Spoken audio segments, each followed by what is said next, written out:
আমরা যখন নতুন ইলেকট্রিক কানেকশান নিতে যাই সেক্ষেত্রে আমাদের কি কি জিনিসের প্রয়োজন?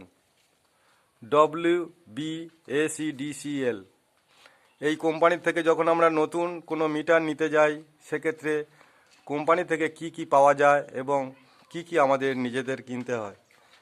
দেখুন, এই যে মিটারটা এবং এই যে কালো কেবেলটা আছে, সেটা 4mm হোক, 6mm হোক আর 10mm হোক, এটা কোম্পানি দেবে।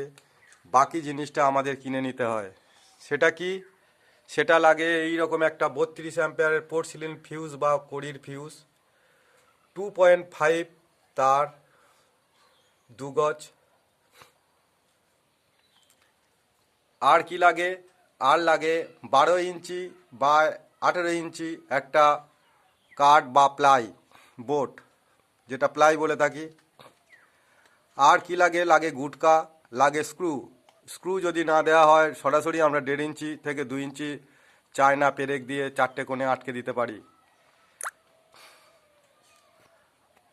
আর এখানে ফিউজের পরে কি দেওয়া হয়? ফিউজের পরে দেওয়া হয় একটা মেন সুইচ।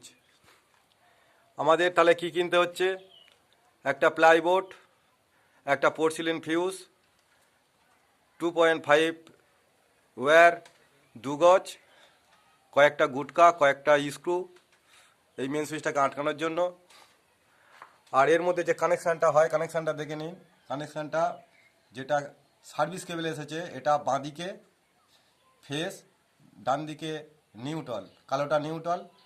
আর আউটপুট হচ্ছে দেখুন, ডান দিকে ফেস, বাম দিকে নিউট্রাল।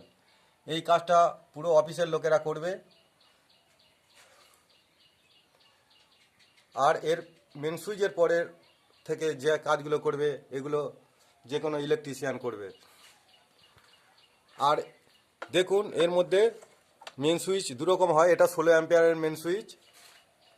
এই মেন সুইচের দেখুন এখানে যে লিডটা আছে, এটা লক বলা হয়, কারণ এটাকে তুলে দেওয়ার পরে এটা খোলে না। বিভিন্ন কোম্পানির বিভিন্ন ধরনের লক সিস্টেম আছে। এটাকে double pole 16 ampere double pole main switch বলা হয়। ডবল পোল বলতে দেখুন, এই একটা ফিউজ এর টপ, এই একটা ফিউজের টপ, এই যে কড়ির ফিউজগুলো আছে, অনেক ক্ষেত্রে দেখা যায় এটা সিঙ্গেল থাকে। এইখানে যেটা আছে এটা নিউট্রালটা ডিরেক্ট কানেকশান করা থাকে। কিছু কিছু কোম্পানি এটাকে ডান দিকে শুধু ফিউজটাকে রেখে দেয়, সেটাকে বলা হয় সিঙ্গেল পোল। নিউট্রালটা ডাইরেক্ট করা থাকে। আর এইটাকে আটকানোর জন্য 3-4 স্ক্রু ব্যবহার করা হয় এই মেন সুইচটাকে আটকানোর জন্য।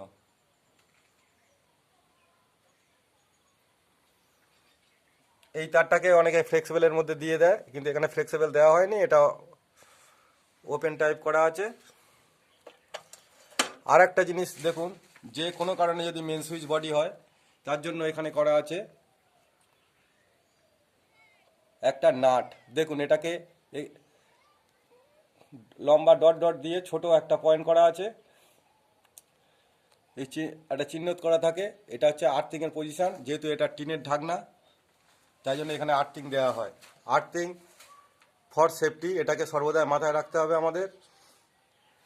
এখানে আর্থিং দেওয়া হয়নি নতুন মিটারের জন্য, এখনও কমপ্লিট কাজ হয়নি, তাই আর্থিংটা দেওয়া নেই, কিন্তু আর্থিংটা অবশ্যই দেওয়া দরকার। আর এই মেন সুইচের বদলে আমরা আইসোলেটর ব্যবহার করতে পারি, 25 অ্যাম্পিয়ার, 40 অ্যাম্পিয়ার, সেটাও আমরা ব্যবহার করতে পারি। অথবা আমরা সিঙ্গেল পোল 10 অ্যাম্পিয়ার এমসিবি ব্যবহার করতে পারি। আমরা যাই কিছু ব্যবহার করি না কেন, মিটারের পরে সর্বদাই ফিউজ দেওয়াটা নিয়মের মধ্যে পড়ে।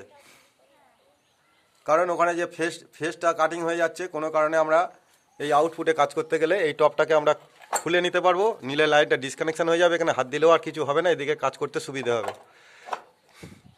যদি কোনো দিন কোনো কারণে মেন আইএমসিবি খারাপ হয়, কিন্তু ফিউজের জায়গাটা তো আর খারাপ হবে না, সেই কোণে ওখানে সরু একটা তার দেওয়া হয়।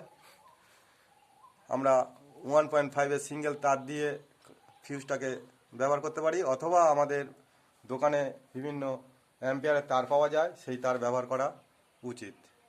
তাহলে সমস্যার সম্মুখীন হতে হয় না।